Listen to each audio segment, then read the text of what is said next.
Fight on family, Preston's Paradise here. Long time no see. There's been a hell of a lot of stuff going on over here that I've had to deal with, so apologies for the space in between videos. But hey man, nothing but good news. USC continues to dominate recruiting. First it was local, building that wall, building that fence around the state of California. And now, like I said before, man, it's national. We're going back to the days where, we're plucking the best talent out of each state in these United States of America. So let's get into it and see how USC football has been dominating recruiting across the entire country. Now, as we look at the map here, man, three latest commits. You pick up Rodri Toeno out of Louisiana. You pick up Pepe out of IMG in Florida, right? A top 3 offensive tackle in the class, left tackle. We're going to get into all of these guys, look at some of their film. And just yesterday, you pick up the #1 defensive back, cornerback, one of the best athletes in general, really, out of the state of Ohio. You see him right here next to Sean Austin, running back commit coming out of class of 2026 as well, out of the state of Ohio. Out of Big Ten country, which is, what we love to see.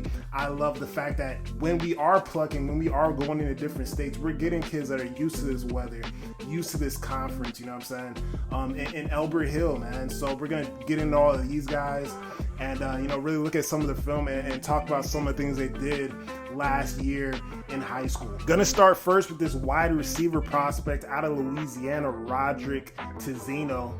Here we have a little bit of Rodri Toeno on film, 3-star prospect out of the boot in Louisiana. And really, when on film, I just see a really good, all-around receiver. Has a bunch of upside, right? Not the most polished of polished prospects, in the class, but great size at 6'2.5", 175 pounds. Is going to put on a little bit of weight as well. But had 46 receptions as well as 17 touchdowns last season out there in Louisiana. Seems to be a good athlete as well, man. Pulling away from these cats in the state of Louisiana, big-time football state. And not a doubt in my mind with, this kid's body, this kid's upside, that he can't have success in a Lincoln Riley offense. Next up, we got Pepe, offensive tackle out of IMG Academy in Florida. Now let's talk about 5-star offensive tackle Pepe. A lot of stuff that this guy possesses you cannot teach. You can't teach 6'7", 6'8", 320 pounds with, light, nimble feet, the balance that he plays with, the aggression that he plays with, the upper body strength, the ability to, pummel, throw kids in the dirt at the line of scrimmage, but also be very smooth, man. Powerful, long arms. Coming out of IMG, right? When you look at the offensive tackles coming out of IMG, Francisco Mauanoa eventually ended up going to Miami. Big time offensive tackle, had a great freshman year. Look at Jordan Seaton that went up to Colorado, was also a freshman All-American out of IMG. They know how to produce these big, successful offensive linemen down there at IMG, man. And this is special, right? This is, a guy that's probably going to be playing on Sundays, possesses all the tools, is only going to get better, learning under Zach Hansen in this offensive line room. And yeah, man, it's happy to be back home, right? Originally a California kid. And, is going to be back at USC. So very excited to see the type of player that he will turn into come next season. The latest commit, Elbert Hill out of Akron, Ohio, the defensive back, the athlete, the running back, the wide receiver, just a big-time prospect out of the state of Ohio.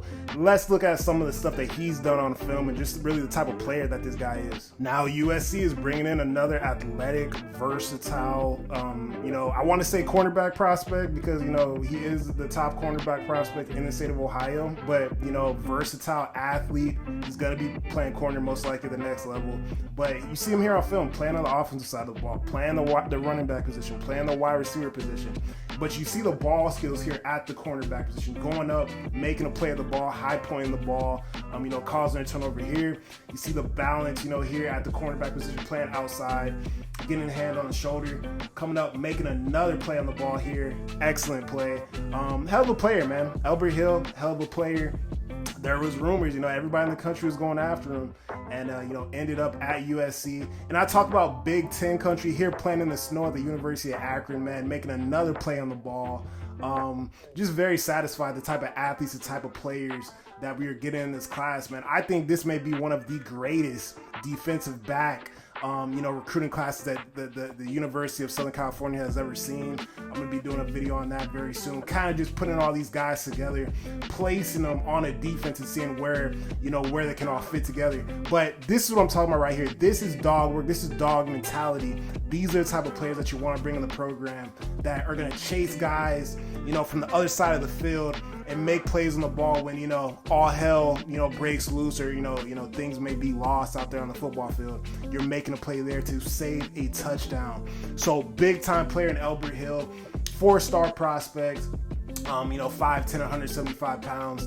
Looks to probably project as a slot corner at the next level just because of the size. But who knows, man? I'm not going to box the kid in. But big time prospect. Also has a track background, so the speed is different, right? Wasn't expecting to see that speed on film. Have watched his film a couple of times, but I kind of forgot the type of elusiveness that he showed on the offensive side of the ball. So big time prospect here, man. And let's move on to some of the spring talk and really what's going on within the program. So this week, USC and Benny Wiley parted ways. Benny Wiley, strength and conditioning coach at USC. And this is an interesting one, right? I think it's safe to say majority of the fan base, if you could rewind a couple of years, was not very pleased with the job that Benny Wiley was doing at USC. Had light offensive linemen.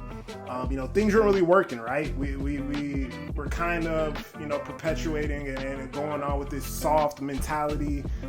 Guys weren't putting weight on and it didn't look too good. But Benny Wiley came out and said, he was instructed to do these things by former defensive coordinator. And last offseason, we saw a change, right? We saw the weight gain. We saw, the transformation of a lot of these guys, in the locker room. And I was feeling pretty good about Benny Wiley. I think there had been an injury issue. I feel like every year that Lincoln has been here, since he's been here, we've, just suffered some devastating losses, whether it was a running back, obviously Eric Gentry last year, even though it was a head thing. But we had some guys in the secondary go out last year. We had some defensive linemen go out last year. It was a tough go. And that doesn't land all on strength and conditioning. But, just wanted to point that out.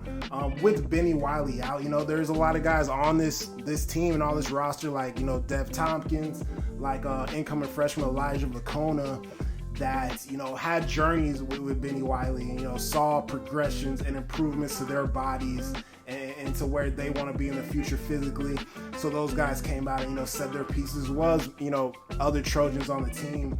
And when you lose a piece of the pie, right, it's tough. That's my only worry. I don't doubt that we can't get a guy in this program that wants to be a part of this movement and wants to reach these guys' highest level physically. So we could get a big time strength and conditioning guy in here. I know they were in talks with Owings out of Indiana University, but I think that got killed because he re-signed to Indiana. I believe yesterday, the day before yesterday. So it's not going to be Owings. So interested to see, who we get in here on the strength and conditioning tip of this, because this is a crucial time now here, right? We're getting into May, we're getting into June, July, August. Fall is right around the corner. So got to make a hire soon. But you want somebody to be on the same page, right? We see how Bowden. Lincoln Riley, everybody, the staff, the administration, everybody seems to be on the same page. We need, the strength and conditioning guy to come in here, get with the program, get on the same page, build continuity with the guys and get back to work. So this is a big deal, man. Strength and conditioning guys spend a lot of time with the players, more time than the coaches, with the players in the off season, times like this, winter workouts, summer, off season workouts, stuff like that. They spend more time with the players than the actual coaches, the position coaches and whatnot. So very valuable to have a good mentality in the weight room, have a good mentality, on the practice field, conditioning, getting ready for fall of 2025. Very important. So hopefully The staff can crack down, administration can crack down and make a great hire to keep this progress flowing for USC football. Little light observation here in terms of USC and the portal performance so far in this current period, right? I got to give it a B. Could easily give it a C+, but B-, but I'm just gonna go with the B. I like the potential in a Tamir Robinson at the linebacker position.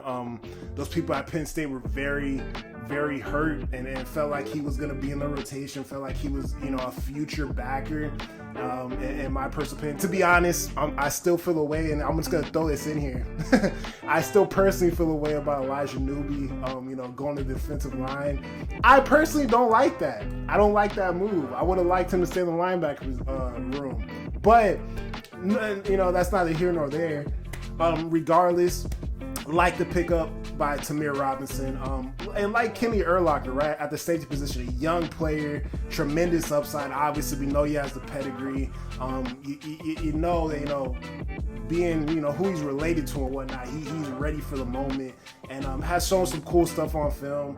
And I think he's a guy that can make some plays for us. Whether it be on special teams, whether it be defensively back there, subbing in for guys, or maybe he ends up being on the field more than we even expect come next season. I would not be surprised with that, with the upside that he has at the safety position or in the defensive backfield, really anywhere.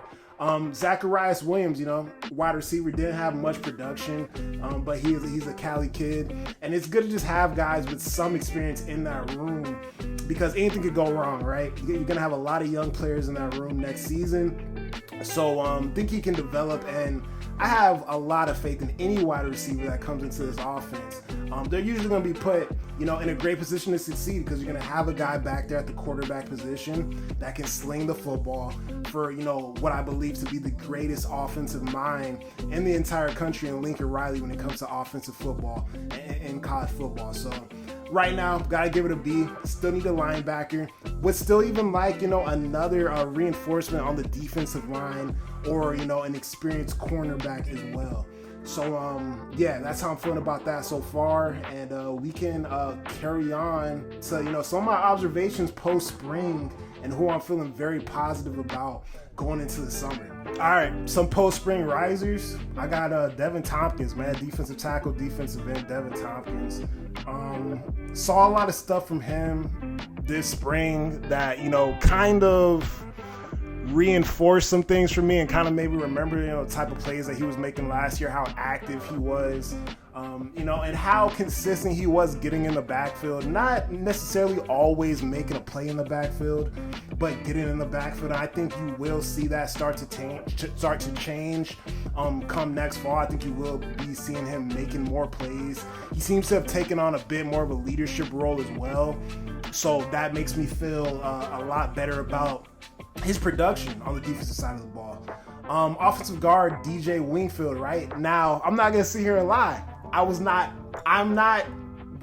very high on DJ Wingfield. Coming into the spring, I thought his job may be up for grabs, right? I talked about a couple of players I saw, popping into that left guard spot. DJ Wingfield, from the words of Lincoln Riley, man, Lincoln Riley's been very vocal about the talent, the consistency of a lot of these offensive linemen. And, I don't think he had been this vocal about the offensive line in his tenure here at USC. I don't think he's spoken more glowingly about a lot of these guys. Not to my recent remembrance. I don't think he's spoken like that about the offensive line. I think there's constantly been a lot of musical chairs in that room over the last few years. But hey, man, he's talking. He's talking his talk about DJ Wingfield. So hey, I feel pretty confident about DJ Wingfield, way better than I did, pre-spring. After the words of Lincoln Riley and some of the stuff that people have been talking about this spring. linebacker Jaden Walker. I just realized that I misspelled Jaden Walker's name. There is a Y in that name. I apologize to you, Jaden Walker. Made some big time noise. You know, we saw the highlights. We saw some of the plays he's made this offseason. Some of the things that some of these coaches have spoken on about Jaden Walker, possibly getting this linebacker rotation come next fall. So I think he's definitely a riser for me. Justin Toenu, at this point, you know, this is my video. This is just my observation and my opinions. I think Justin Toenu will be at that right tackle spot, man. I would not be surprised if he's at that right tackle spot. And yeah, that's just all I'm gonna say. I don't want to speak down on anybody else at that spot, but I think Justin Toenu is the right tackle at this point. I would not be surprised seeing him there. Jakeem Stewart was somebody that I said, you know, prior to spring, I believe he's going to be on the 2 deep on this defensive line. I believe he is one of the better defensive linemen. When you talk about, I think, Devin Tompkins, Jakeem Stewart, Cam Fountain, Braylon Shelby, Keyshawn Silver, I think, you know, those are 5 guys. You could obviously throw in my guy, Ja Jarrett.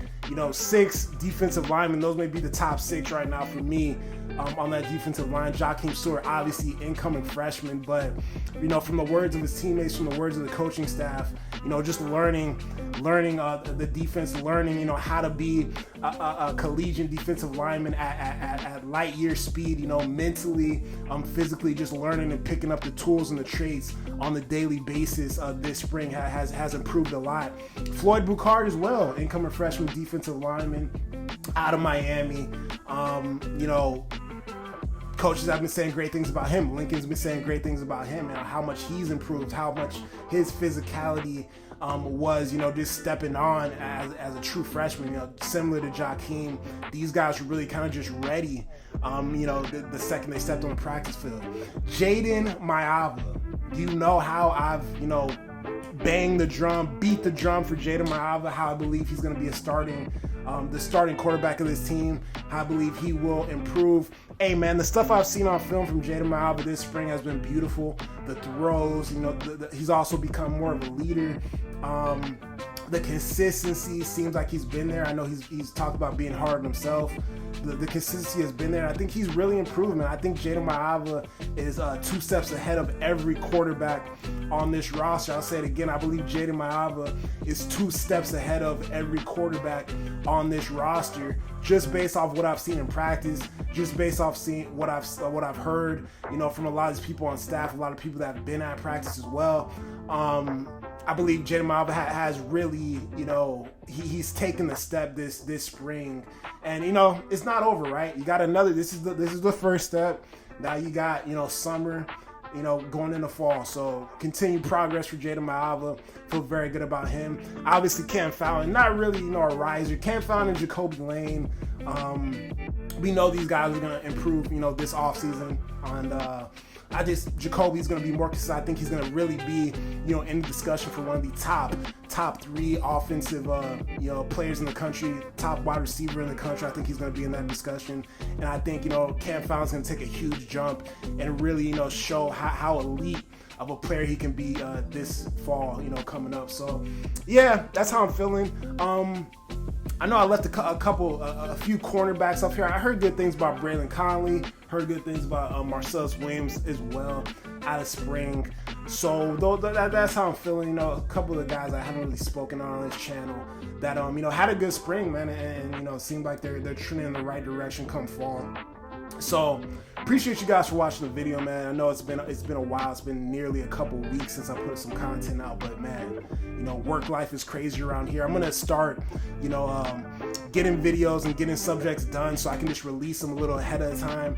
I don't really enjoy doing that, but I think moving forward, just as far as with my work schedule, man, I'm gonna have to, you know, figure out a way to get content out consistently, so I'm able to get at least a couple videos out a week like I was doing in the past for you guys on this channel. But if you guys stick around, man, and you definitely made it to this point, please like the video. If you enjoy the content on the channel, please subscribe to the channel, man. It means so much. I appreciate the community. I appreciate you guys. Let's keep going up, baby. You know, have a good weekend and fight on.